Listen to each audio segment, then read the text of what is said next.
Dicen que existe un día en el que tu vida se divide en un antes y un después. Para Gabriel, ese día comenzó a las 4:30 de la mañana, con el sonido de un autobús viejo acercándose y la mirada de su madre intentando ser fuerte, y fracasando. Estaba parado en la acera estrecha, con una mochila gastada en la espalda y una maleta pequeña a su lado. El cielo aún estaba oscuro, y las luces amarillas de la calle hacían que todo pareciera una escena de una película antigua. Su madre sostenía un rosario entre los dedos, apretándolo tan fuerte que los nudillos se ponían blancos. «Si subes a ese autobús, hijo», dijo con la voz temblorosa, «no sé cuándo volveré a verte». Gabriel tragó saliva. No tenía una buena respuesta para eso. «Si me quedo, mamá, no sé qué va a ser de nosotros». Detrás de ella, en la puerta de la casa pequeña, su hermanita de 10 años, Camila, lo observaba abrazada a un osito de peluche sin un ojo. Su padre no estaba en la puerta, estaba sentado adentro, en silencio, mirando el suelo, derrotado desde hacía años por una mezcla de desempleo, decepciones y botellas vacías. Gabriel respiró hondo. Esa calle de un barrio humilde en Tegucigalpa había visto de todo: peleas, disparos, fiestas, vecinos poniendo música hasta la madrugada, pero nunca lo había visto irse. El motor del autobús rugió más cerca. «Mamá», susurró, «si logro llegar, te juro que lo saco de aquí, aunque tenga que trabajar día y noche». Ella levantó la mano y tocó su rostro, como si quisiera memorizarlo. «Yo no necesitaba un hijo héroe», murmuró con los ojos llenos de lágrimas. «Solo quería un hijo vivo». El pecho de Gabriel se apretó. Casi dijo, «entonces me quedo». Casi. Pero la imagen del refrigerador vacío, las cuentas acumuladas y las amenazas de la pandilla del barrio le cayó encima como un golpe. Un mes antes, uno de los muchachos de la Mara lo había interceptado a la salida del trabajo. «Ya estás grandecito, ¿no?», le había dicho, sonriendo con los dientes dorados. «Es hora de que ayudes a la comunidad». Comunidad era solo una palabra bonita para decir pagar extorsión o entrar al grupo. Gabriel respondió con calma que no podía, que ganaba muy poco en el depósito de bebidas, que apenas alcanzaba para ayudar en casa. El otro le dio una palmada en el hombro. «Tienes 2 semanas para pensarlo. Siempre regresamos». Regresaron, y esta vez no querían excusas. Esa noche, viendo a su madre llorar bajito en la cocina, Gabriel decidió que no iba a quedarse ahí esperando a que la bala o el reclutamiento forzado llegaran hasta él. Prefería enfrentar la selva, el desierto, lo desconocido. Prefería apostar todo por una sola oportunidad antes que ver a su hermana crecer en ese ambiente. «Me voy», le dijo a su madre, con la voz más temblorosa que ahora. «Me voy a Estados Unidos. Me dijeron que hay un grupo saliendo la próxima semana. Voy con ellos».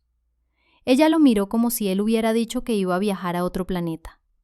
«¿Y con qué dinero, Gabriel?» «Me ofrecieron un arreglo. Pago una parte ahora y el resto cuando esté trabajando allá». «¿Ellos quiénes?» «Gente que sabe el camino».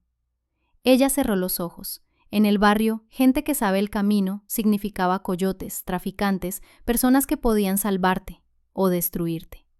«¿Y si te engañan?» «¿Y si me quedo y la Mara me atrapa?», respondió él, y esa fue la primera vez que lo dijo en voz alta frente a ella.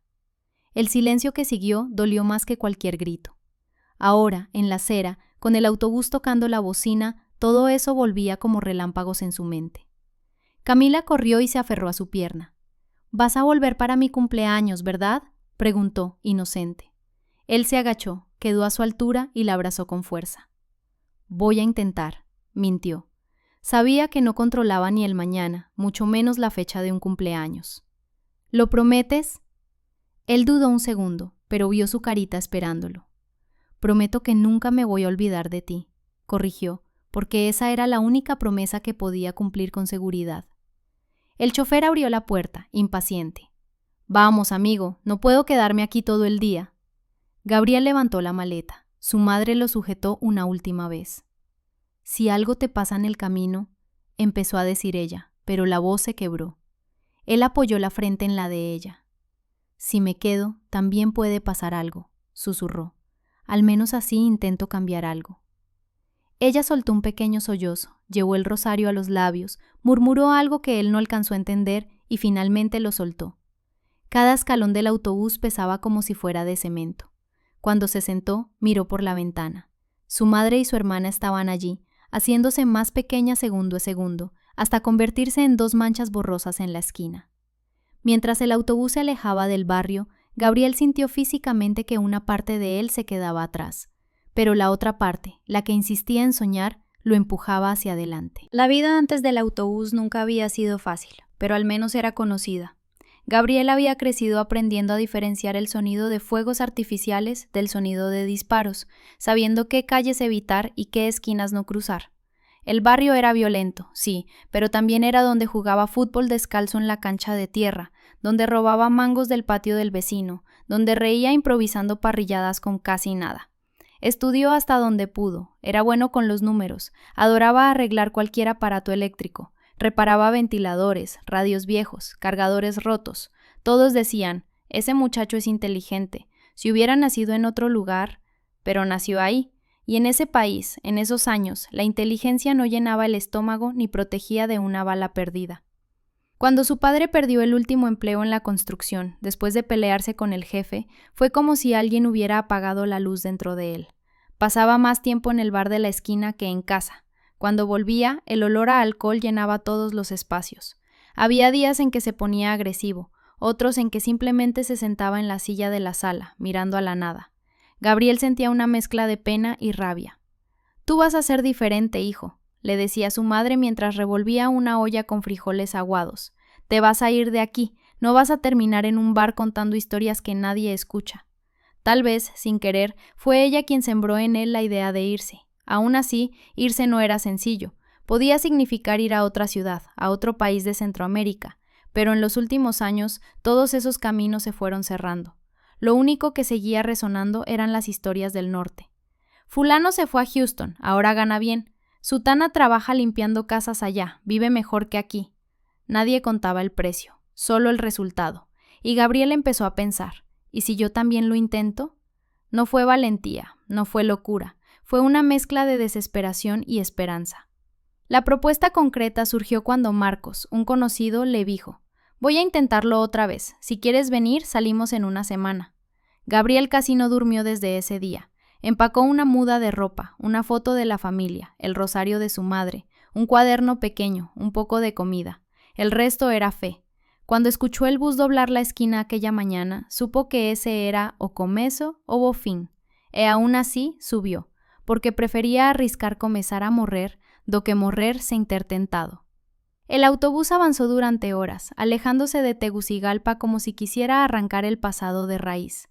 Gabriel miraba por la ventana, viendo cómo los barrios pobres daban paso a montes, carreteras interminables y pequeños pueblos que despertaban lentamente.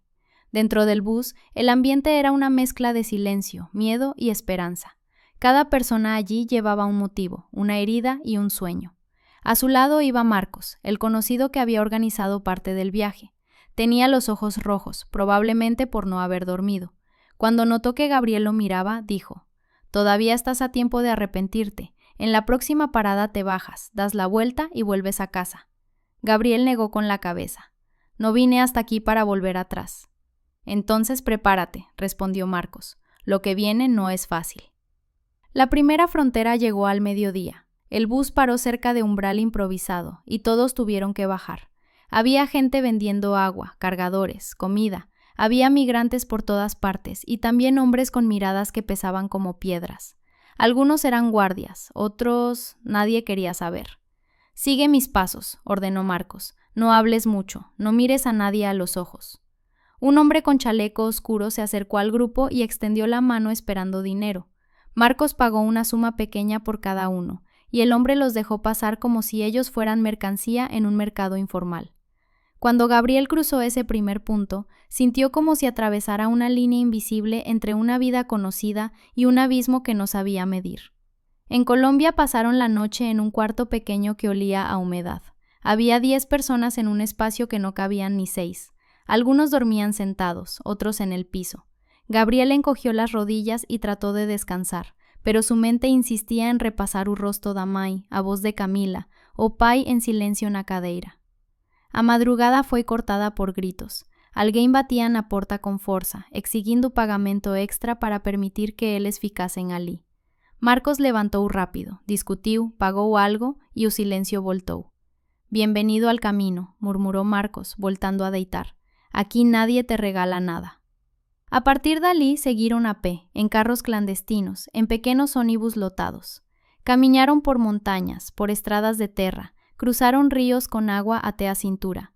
No grupo había uma mãe com duas crianças pequenas, dois jovens salvadoreños, um homem de Guatemala que mal falava espanhol e uma mulher colombiana chamada Luz. Foi Luz quem se aproximou de Gabriel uma noite, enquanto todos descansavam ao redor de uma fogueira improvisada. ¿Quantos anos tienes? Perguntou ella. 24. Muy joven para un camino tan duro. Gabriel sonrió con cansancio. Muy viejo para quedarme donde estaba. Luz soltó una risa triste. Así estamos todos. Se quedaron en silencio unos segundos, escuchando el canto de los insectos y el murmullo del río. ¿Y tú? Preguntó él. ¿Por qué te vas? Luz bajó la mirada. Porque allá todo se volvió demasiado peligroso. Y porque quiero enviar dinero para mi hija. Tiene 7 años. Si me quedo, la pierdo. Si me voy, también la pierdo un poco, pero al menos puedo ayudarla. Gabriel tragó seco. Entendía esa lógica cruel. Cuando no tienes opciones, todas duelen. El tramo más temido llegó cuando comenzaron a acercarse al tapón del Darién, la selva densa entre Colombia y Panamá. Cientos habían desaparecido allí. Miles lo habían cruzado con vida. Nadie sabía en qué grupo terminaría. Antes de entrar, un guía local que cobraba caro les dio instrucciones rápidas. No se separen, no se queden atrás. Si alguien cae, ayúdenlo, si pueden, y mantengan el agua. Se van a arrepentir si beben demasiado temprano. Marco se acercó a Gabriel. Aquí es donde muchos se rinden. Gabriel ajustó la mochila sin responder. La selva los recibió con un aire espeso, húmedo, difícil de respirar. Cada paso era una lucha contra el barro, contra raíces escondidas, contra mosquitos que parecían querer atravesar la piel. A los 20 minutos, Gabriel ya suaba como si hubiese corrido kilómetros. A los 40, sus piernas ardían. A la hora, entendió por qué tantos quedaban allí. A selva no perdoaba a ninguém. En un punto, escucharon un grito. La mujer colombiana, Luz, había resbalado en una bajada larga y se había cortado la pierna. El guía se acercó, la levantó rápido y dijo: «Si puedes caminar, camina. Si no, nadie puede cargar a nadie aquí». Ella se apoyó en Gabriel para levantarse. «Estoy bien», mintió ella, con los ojos húmedos. Gabriel sintió algo dentro de él endurecerse, una mezcla de rabia e impotencia. A selva cheiraba a morte. Y viva era só quem continuaba andando. Cruzaron ríos con a água batendo no peito. Dormiram no chão úmido, com o som de animais ao redor. Ouviram histórias de grupos que tinham sido assaltados por bandidos armados ali mesmo, onde não havia lei nem testemunhas. Uma noite, enquanto todos dormiam, Gabriel ouviu passos perto demais. Segurou a mochila com força. No escuro, sombras se moviam entre as árvores. «Marcos», susurró. «¿Quién es?» «Shh, no te muevas». Los pasos siguieron de largo. Nadie sabía si eran otros migrantes, animales o algo peor. 3 días después, cuando por fin salieron de la selva y pisaron el primer punto en Panamá, muchos se arrodillaron y lloraron. Luz cayó sentada en el suelo, agotada, la pierna sucia e hinchada. Gabriel se agachó a su lado. «Lo lograste», dijo él. Ella sonrió débilmente. «Lo logramos. No me dejes sola, ¿sí?» No. Él no pensaba dejar a nadie solo, porque sabía que, si él hubiera caído, también habría necesitado una mano. El grupo siguió avanzando, pero la travesía no terminaba ahí. Faltaba cruzar América Central, paso por paso, sempre desconfiando de todos, sempre con medo de que un pequeño erro colocase todo a perder. En Costa Rica casi fueron detenidos. En Nicaragua, un hombre quiso cobrarles protección. En Honduras, la policía tomó parte del dinero que guardaban escondido. «Si esto es solo el camino», murmuró Gabriel una noche. «¿Cómo será cuando llegue?» Marcos respondió: «Peor, pero también mejor. La vida allá es así. Te da un golpe y luego una oportunidad. Tienes que estar listo para las dos». Finalmente llegaron a México, y México era otro mundo, inmenso, imprevisible, hermoso y peligroso al mismo tiempo. Allí escucharon sobre la Bestia, o tren de carga que centenas de migrantes tentaban subir para avanzar rumbo ao norte. É perigoso demais, avisou um homem num albergue. Gente cai, gente perde perna, gente morre. E a outra opção? Perguntou Marcos. Pagar coyote e torcer para ele não te abandonar no deserto. Gabriel sentiu o estômago revirar. Nenhuma opção era segura, mas voltar para casa também não era. A realidade dos migrantes era simples, escolher entre riscos diferentes. No fim, decidiram tentar o trem. Subiram de madrugada. O metal frio vibrava com o peso da máquina. O vento trazia poeira, cheiro de óleo, ruído ensurdecedor. Gabriel ajudou Luz a subir. A mochila quase caiu. O coração parecia querer sair do peito. Quando o trem acelerou, sentiu que estava deixando não só seu país, mas quem ele tinha sido até ali. Olhou para a frente, para os trilhos escuros, e pensou: se eu não morrer nesse caminho, minha vida vai mudar para sempre. El tren avanzaba como una bestia viva, rugiendo contra la noche, sacudiendo a todos los que se habían atrevido a subir. Gabriel se aferraba con ambas manos al borde metálico, sintiendo cómo el viento le golpeaba el rostro con fuerza, mezclando polvo, frío y un sabor extraño de miedo con determinación. A su lado, Luz respiraba agitada, tratando de mantenerse firme. «No mires hacia abajo», le dijo Gabriel, aunque él mismo quería hacerlo solo para confirmar que no estaban suspendidos sobre la nada.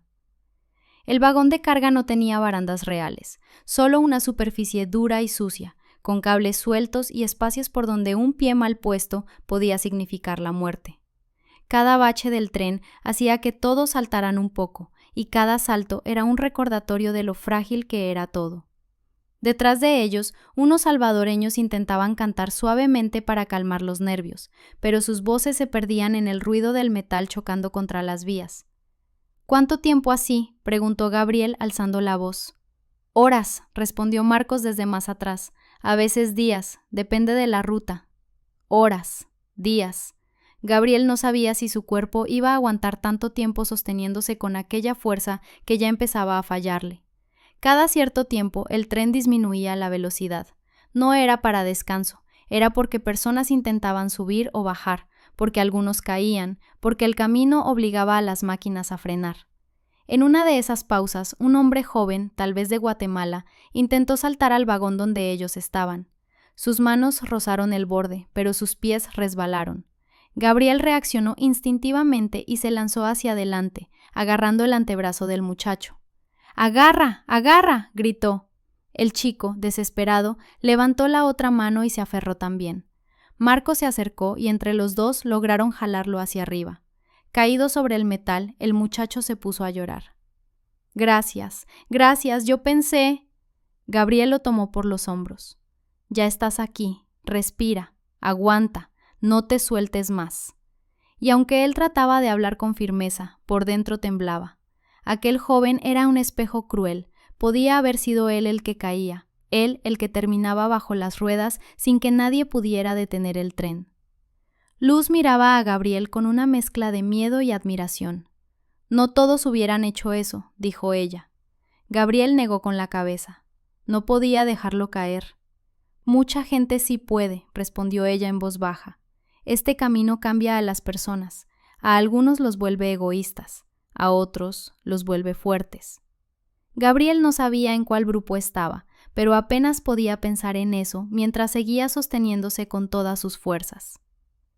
Cuando el tren se detuvo en las afueras de un pequeño pueblo, el grupo bajó. Algunos estaban mareados, otros apenas podían mover las manos después de tantas horas agarrados al metal. El calor era denso, casi insoportable. El aire olía a gasolina, tierra caliente y cansancio humano. «Tenemos que seguir caminando», anunció Marcos. «Hay otro punto donde podemos descansar antes de continuar». Caminaron por calles polvorientas, evitando miradas curiosas. Los migrantes eran visibles de lejos, mochilas viejas, ropa sucia, piel marcada por el sol, y esa mezcla de miedo y esperanza que les hacía apretar el paso. En una esquina, un grupo de hombres los observaba desde motos. Uno de ellos escupió al suelo. «Si siguen mirando, mejor cambiemos de camino», murmuró Luz. Marcos asintió. «No quiero problemas». Doblaron hacia una calle secundaria y llegaron a una casa que parecía abandonada. Al acercarse, un hombre con gorra los detuvo. «¿Cuántos?», preguntó sin cortesía. «7», respondió Marcos. El hombre hizo un gesto con la cabeza y los dejó entrar. Allí había otros migrantes, hondureños, salvadoreños, colombianos. Algunos dormían, otros comían lo poco que habían conseguido. Gabriel se sentó contra la pared, exhalando profundo. Luz cayó a su lado, sus piernas temblaban. «Me duelen hasta cosas que yo no sabía que tenía», bromeó ella, y él sonrió por primera vez en horas. Marcos se acercó con un poco de agua. «Tomen, no es mucha, pero ayuda». Gabriel bebió lentamente, como si cada gota fuera preciosa. «¿Cuánto falta para llegar?», preguntó. Marcos lo miró serio. «Mucho, y lo peor viene más adelante». Esa noche, los migrantes se acomodaron como pudieron. Gabriel casi no durmió. Los ruidos de afuera, motos, voces, pasos, lo mantenían alerta.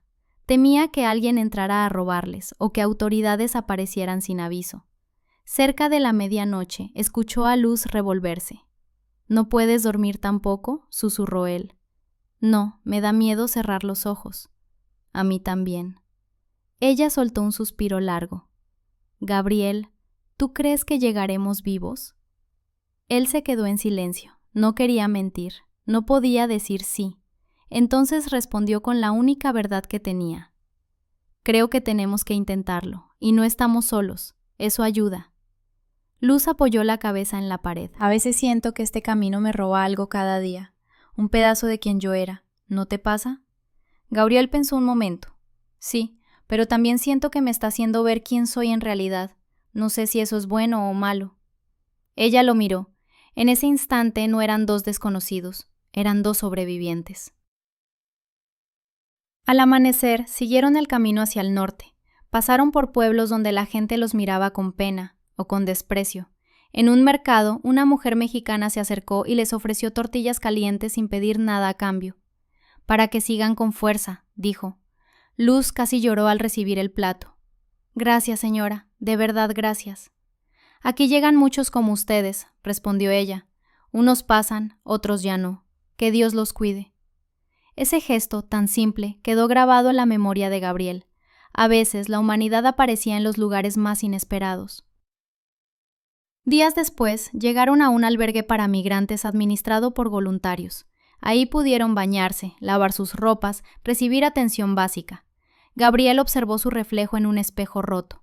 Ojos cansados, barba crecida, piel quemada por el sol. Parecía otra persona. «Mírate», dijo Luz a su lado. «No pareces el mismo chico que subió al autobús». Gabriel rió. «Siento que han pasado meses». «Es que en este camino los días son años», respondió ella. En el albergue escucharon historias terribles, migrantes que habían sido secuestrados, otros estafados por coyotes falsos, algunos desaparecidos sin dejar rastro. Cada relato era un recordatorio de lo frágil que era su travesía. «¿Y si paramos aquí?», preguntó una mujer joven del grupo. «Podríamos buscar trabajo en México, no sería tan malo». Marcos negó lentamente. «Si paramos aquí, corremos los mismos riesgos, y muchos menos derechos. Allá arriba, aunque te traten mal, hay oportunidades. Yo no vine para quedarme a mitad de camino».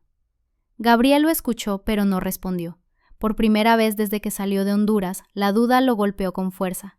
¿Y si realmente morían antes de llegar? ¿Y si estaban persiguiendo un sueño que no existía? Por la noche, mientras todos dormían, él salió al patio del albergue y se quedó mirando el cielo. Un cielo inmenso, lleno de estrellas que parecían observadores silenciosos de aquel camino absurdo y hermoso. Luz apareció detrás de él. «¿En qué piensas?» «En si vale la pena», admitió él sin mirarla. Ella se acercó un poco. «Yo creo que sí, porque si no lo intentamos, nunca sabremos si merecíamos algo mejor». Gabriel cerró los ojos. «Tengo miedo». «Yo también». Ese «yo también» lo sostuvo de una manera que él no esperaba, porque el miedo compartido pesa menos. Al día siguiente dejaron el albergue y siguieron la ruta hacia el norte. Conforme se acercaban a la frontera con Estados Unidos, el ambiente cambiaba. Más migrantes, más historias, más rumores. Alguien les dijo: allá arriba, antes del cruce, hay gente que te promete llevarte y luego te abandonan. Tengan cuidado. Otro añadió: patrulla fronteriza está fuerte esta semana, están agarrando a muchos. Marcos se frotó la cara, cansado. No es como antes, cada año es peor. Gabriel sentía el corazón acelerado. Cada paso ahora tenía más peso, cada decisión más riesgo. Luz tomó su mano, apenas por un segundo, y luego la soltó. Pase lo que pase, dijo ella, no te me pierdas. Él asintió, y fue en ese instante, en ese cruce silencioso de miradas, que Gabriel entendió algo importante. Habían empezado esa travesía como desconocidos, pero ahora eran familia de camino. Una familia hecha de miedo, barro, cansancio y esperanza. Una familia que solo existía en ese tramo del mundo, entre fronteras y peligros. Una familia que tal vez se rompería en el próximo paso, pero mientras siguieran vivos, seguirían juntos. Y con ese pensamiento, siguieron caminando hacia el norte, sin saber que lo que les esperaba sería aún más duro, más cruel y también más decisivo. El aire cambió cuando comenzaron a acercarse al norte de México. Era como si el viento soplara distinto, más seco, más áspero, trayendo consigo rumores de deportaciones, traiciones y promesas que nunca se cumplían. Era el tipo de aire que advertía: lo peor está por venir. El grupo de Gabriel seguía caminando por un sendero de tierra, pasando por terrenos baldíos, pequeñas casas abandonadas y postes oxidados que parecían vigilar a los migrantes en silencio. A lo lejos se veían luces de vehículos custodiando áreas estratégicas. La frontera estaba cerca, demasiado cerca. A partir de aquí, todos atentos, dijo Marcos, deteniéndose y mirando a cada miembro del grupo. Este es el tramo más peligroso. Si alguien se separa, es muy difícil encontrarlo. Luz se acercó a Gabriel y le tomó la muñeca brevemente. «No me dejes atrás, ¿sí?» «Jamás», respondió él, pero en el fondo sabía que prometer algo en ese lugar era un acto de fe, no de certeza. En un pequeño refugio improvisado, conocieron a otras personas que también esperaban la oportunidad de cruzar. Entre ellas, un hombre llamado El Flaco, que decía conocer un coyote confiable. «El cruce cuesta $3,000, anunció el Flaco. «Y si no los tienen, pagan al llegar. Yo tengo arreglo con gente allá, ya saben». El grupo se miró en silencio. Era una fortuna. Pero, ¿qué opción tenían? «¿Y qué garantía tenemos de que no nos vas a dejar tirados en el desierto?», preguntó Gabriel, incapaz de contener la desconfianza. El Flaco lo observó despacio, como si midiera su valor. «Mira, muchacho, esto es negocio. Si te dejo, no cobro. Si te llevo, gano. ¿Entendido?» Era una respuesta fría, pero lógica, y en ese ambiente, la lógica fría era lo más cercano a una promesa. Marcos negoció un rato. Finalmente, acordaron avanzar de noche, cuando la patrulla cruzara menos. «Prepárense, no vamos a tener una segunda oportunidad», advirtió. La noche cayó como un manto espeso. El cielo estaba lleno de estrellas, brillando como agujeros en una tela negra. El desierto amplio parecía infinito, silencioso, traicionero. «Caminaremos rápido», dijo el Flaco. «Si ven luces, se tiran al suelo. Si escuchan motor, no miren atrás. Y si alguien cae, deciden ustedes si lo levantan o no. Yo no voy a parar». Era brutal, pero Gabriel ya había aprendido que la brutalidad era parte del camino. Empezaron a caminar, pasos rápidos, respiración contenida, ojos atentos a cada sombra. El viento levantaba pequeños remolinos de tierra y golpeaba sus rostros. La única luz que tenían era la luna. Luz caminaba a su lado, intentando no cojear demasiado por la herida del Darién. «¿Estás bien?», preguntó Gabriel. «Estoy viva, eso es suficiente». A los 20 minutos vieron el primer resplandor de luces de patrulla. El grupo se lanzó al suelo. El silencio se volvió absoluto. Gabriel contuvo la respiración.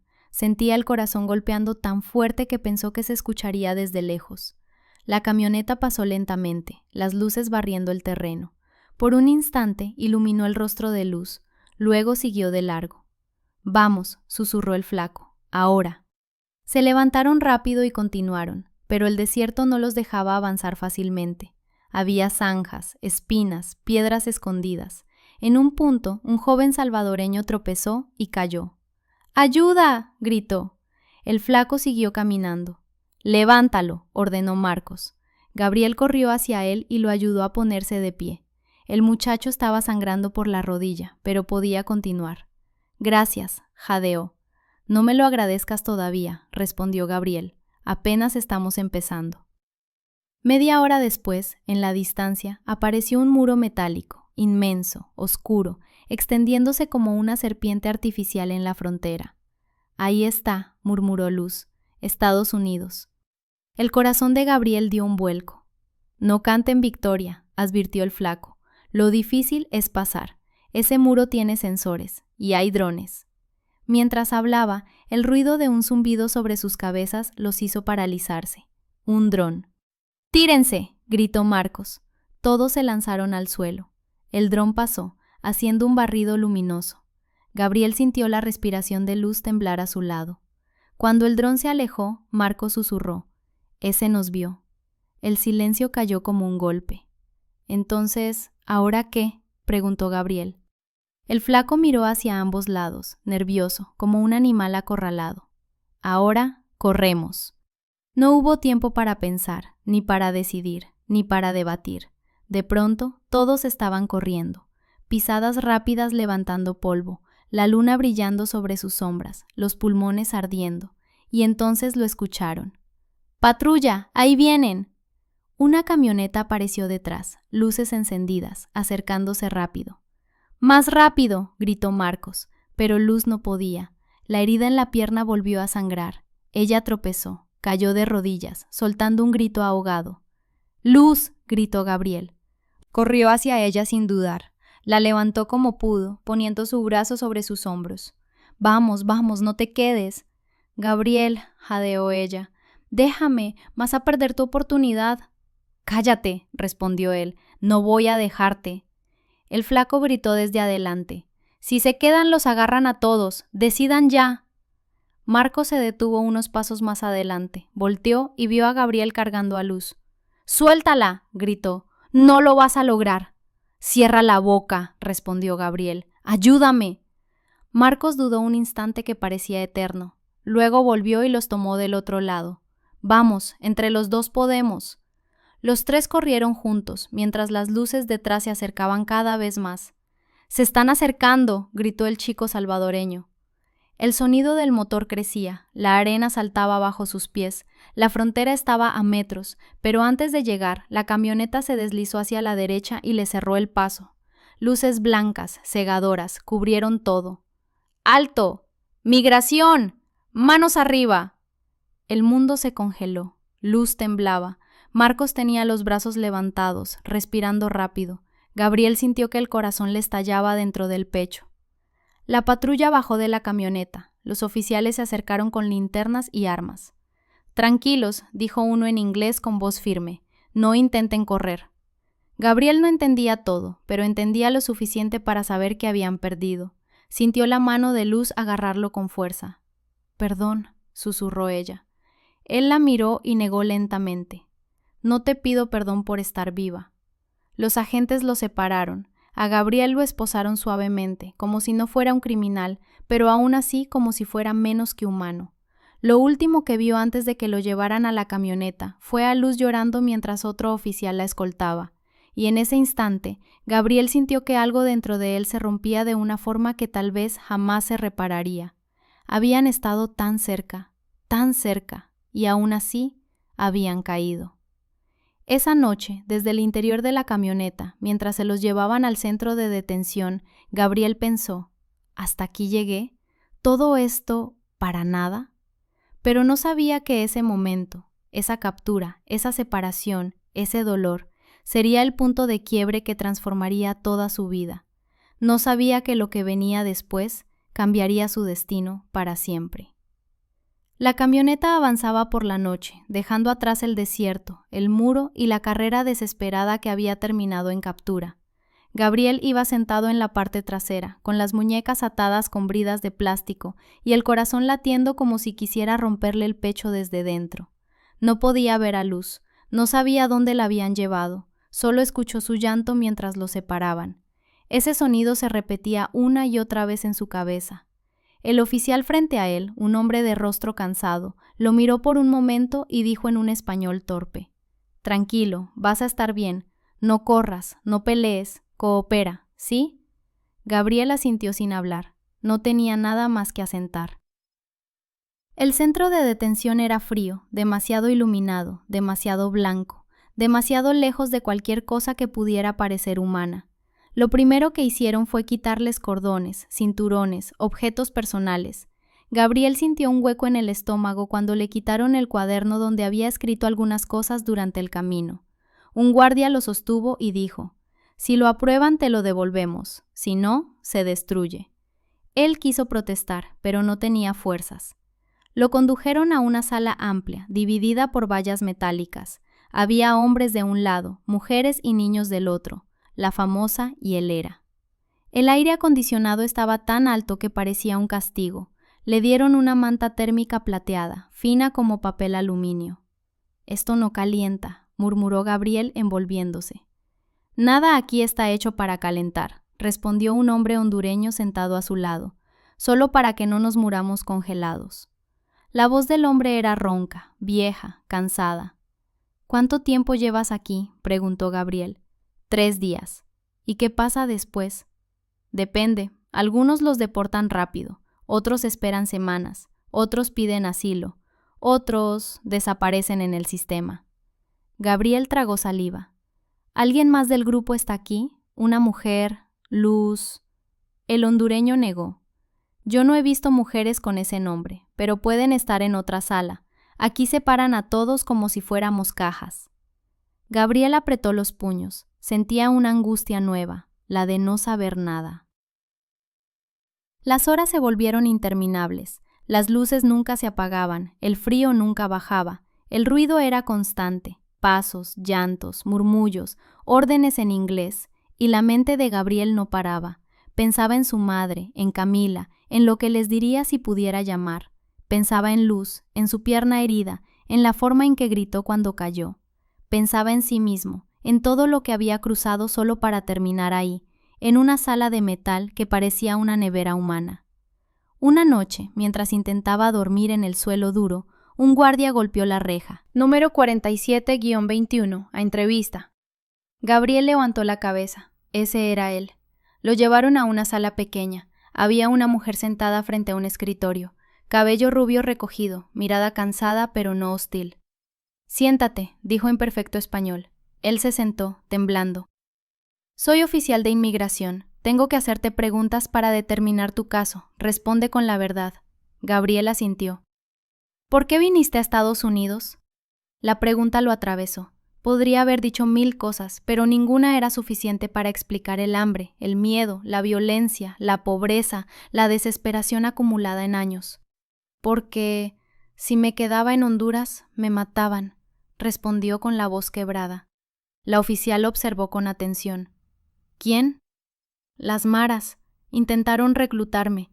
Si decía que no, me matarían. Si decía que sí, también». Ella anotó algo. «¿Has recibido amenazas directas?» «Sí». «¿Tienes pruebas?» Gabriel bajó la cabeza. «No. Allá nadie deja pruebas, solo dejan cadáveres». La oficial no respondió de inmediato. «¿Viniste con alguien del camino?» El corazón de Gabriel se tensó. «Sí, una mujer. Se llama Luz. La separaron de mí. ¿Sabe dónde está?» Ella revisó un archivo en su computadora. «Sin apellido es difícil», dijo, «pero puedo intentar buscar entre los registros». Gabriel la miró con una súplica silenciosa. «Por favor». La mujer suspiró y continuó con las preguntas. Familia, edad, estudios, trabajo, si tenía miedo de regresar. Gabriel respondió todo con sinceridad. Al final, la oficial fechó a la pasta. «Tu caso no es sencillo», dijo, «pero tampoco es imposible. Voy a recomendar que no seas deportado de inmediato. Tendrás que esperar. Puede ser una semana, puede ser más». Gabriel sintió algo como un fío de esperanza. «¿Y Luz?», insistió. La oficial miró la pantalla. «Creo que la encontré. Está en otro módulo. Está estable. Está bien». Gabriel exhaló como si le devolvieran el aire después de horas bajo el agua. «Gracias, de verdad». La mujer lo miró un momento más, como si viera algo en él que había visto muchas veces antes. La gente no entiende lo que ustedes pasan, dijo suavemente. Solo ven números, pero yo escucho historias como la tuya todos los días. Y créeme, nadie arriesga la vida así por capricho. Gabriel bajó la mirada. Solo quiero una oportunidad de vivir sin miedo. Ella asintió. Ojalá la tengas. Los días siguientes fueron menos agudos, aunque no menos duros. Gabriel sabía que Luz estaba viva, y eso lo sostenía. Sabía que tenía una pequeña oportunidad, y eso lo mantenía respirando. Finalmente, una mañana, un guardia se acercó. Tú y otros más, salgan, van a ser trasladados. ¿A dónde?, preguntó Gabriel. A un refugio temporal. Ya no estás en proceso inmediato de deportación. El corazón de Gabriel dio un salto. Salieron en fila. Algunos lloraban, otros estaban en shock, otros no sabían si era buena o mala noticia. En el patio había autobuses con logos de organizaciones humanitarias. Voluntarios con camisetas blancas hablaban en español. Bienvenidos, los vamos a llevar a un lugar donde podrán descansar, comer y hablar con abogados, dijo una mujer morena con acento mexicano. Gabriel subió al autobús. Las ventanas estaban abiertas y por primera vez en días pudo sentir el sol en la piel. Era un sol cálido, suave, casi acogedor. Cuando el autobús arrancó, él miró hacia atrás. El centro de detención quedaba atrás, frío, metálico, indiferente, y adelante había algo nuevo. No seguridad, no certeza, pero sí dirección. El refugio era modesto, pero humano. Había colchonetas, duchas, voluntarios preparando comida, abogados explicando procesos. Gabriel estaba comiendo cuando escuchó su nombre. ¿Gabriel? Sí. Una mujer joven con credencial de voluntaria sonrió. Creo que alguien te está buscando. Él frunció el ceño. ¿Quién? Ella señaló hacia una puerta, y allí estaba, Luz, sentada, con la pierna vendada, con ojos cansados, pero viva. Cuando lo vio, se tapó la boca con las manos y rompió a llorar. Gabriel sintió las piernas temblar. Caminó hacia ella. Luz se levantó como pudo y lo abrazó con una fuerza inesperada. Pensé que te habían deportado, sollozó. Pensé que nunca más te vería. Gabriel apoyó su frente en la de ella. Aquí estoy, no te dejé, no te voy a dejar. Luz rió entre lágrimas. Nos capturaron, y aún así estamos vivos. ¿Qué clase de destino loco es este? Gabriel sonrió. Uno que todavía no ha terminado. Ella lo miró con una luz nueva en los ojos. Entonces sigamos, juntos. Gabriel sintió, por primera vez desde que salió de Honduras, que algo dentro de él volvía a encenderse. No era ingenuidad, no era ilusión vacía, era la sensación, pequeña pero poderosa, de que quizás, apenas quizás, la vida estaba empezando a abrirle una puerta. Y aunque aún faltaba mucho camino por recorrer, él ya no estaba solo, ni ella tampoco. Ese fue el primer día en que Gabriel pensó, tal vez sí tengo una oportunidad aquí. El refugio se convirtió en su primer hogar en Estados Unidos. No era un hogar de verdad, claro, no tenía privacidad, ni cama cómoda, ni la comida de su madre, pero tenía algo que Gabriel no había sentido en meses, seguridad. La seguridad tenue, frágil, pero real de saber que nadie lo perseguía esa noche, que podía dormir sin miedo a que alguien lo despertara a gritos, que podía cerrar los ojos sin que el ruido de una camioneta lo hiciera saltar. Luz también fue trasladada allí, y aunque su pierna seguía doliéndole, estaba recibiendo atención médica. Las primeras noches se sentaban juntos en silencio, sin necesitar palabras. El silencio entre ellos ya no era miedo, era descanso. Un voluntario llamado Ernesto, mexicano-americano, se acercó al grupo un día y les ofreció una sesión informativa.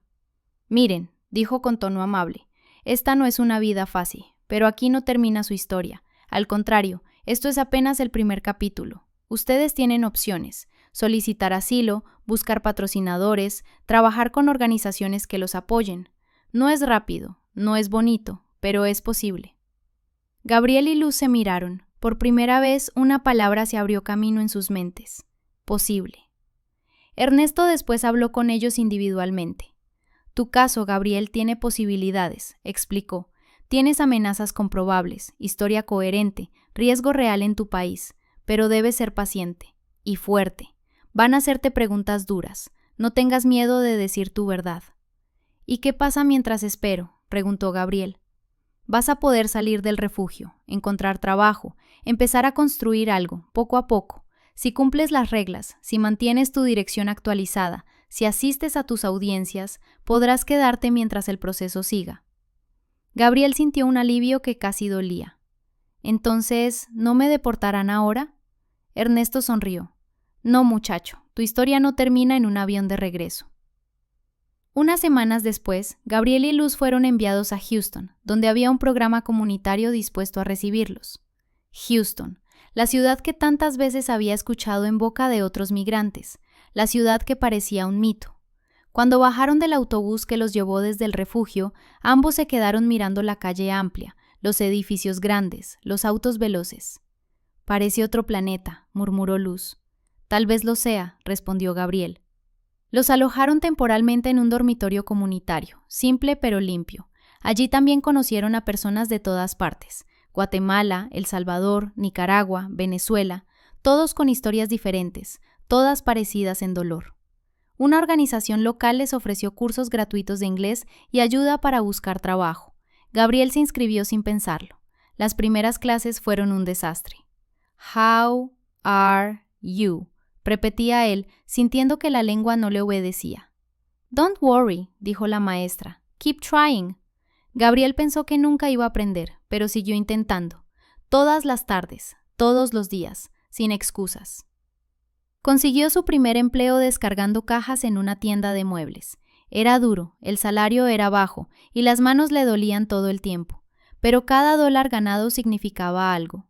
Luz, por su parte, comenzó a trabajar limpiando casas. Volvía agotada, pero con una sonrisa. «Estamos vivos», decía cada noche. «Eso ya es ganancia». Poco a poco, las rutinas fueron tomando forma. Gabriel enviaba algo de dinero a su madre desde el primer mes. No era mucho, pero allá rendía. Cada videollamada con su familia era una mezcla de alegría y nostalgia. Camila había crecido un poco. Su madre siempre intentaba sonreír. «Estoy orgullosa de ti, hijo», decía ella. «Siga firme». Pero había un silencio detrás de esa frase, una sombra, una soledad que Gabriel podía sentir incluso a través de la pantalla. A veces colgaba la llamada y se quedaba mirando la pared, preguntándose si había hecho lo correcto. Un día, en la clase de inglés, un hombre mayor se le acercó. Se llamaba Robert. «Te he visto esforzarte», dijo él, «y también vi cómo ayudas a los demás. ¿Tienes papeles?» Gabriel se tensó. «Estoy en proceso de asilo». «Ah, bien, entonces, ¿te gustaría trabajar en un restaurante? No es gran cosa, pero pagan mejor que descargando cajas, y necesitan gente confiable». Gabriel dudó, pero Robert insistió. «Te doy mi palabra, no te voy a explotar. Llevo 20 años contratando a gente como tú. Este país se sostiene en los hombros de personas que trabajan duro. Si quieres, ven mañana». Gabriel aceptó. El restaurante se convirtió en un lugar clave en su vida. Al principio lavaba platos, en silencio, resignado, pero Robert, tal como prometió, no lo dejó estancado.